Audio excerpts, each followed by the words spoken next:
السلام علیکم. برادر عزیز، سحر از خواب خستی، بگو اشهد ان لا اله الا الله و اشهد ان محمدا رسول الله. پروردگارا، ما از تو سپاسگزاری میکنیم که ما را یک بار دیگر به یک روزی نو رسانیدی. خدایا، نزدت دعا میکنیم، تو رحمان و رحیم هستی، بخشنده و مهربان هستی.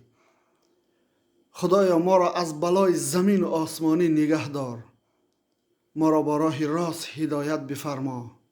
خدایا، برادران غریب را خدایا در حفظ امانت نگه بدار. پدر و مادر ما را خدایا عمر دراز نصیب بگردان، فیض و برکت در دسترخوان. خدایا پروردگارا، تو بهترین توکل کننده هستی، توکل بر ذات تو میکنیم.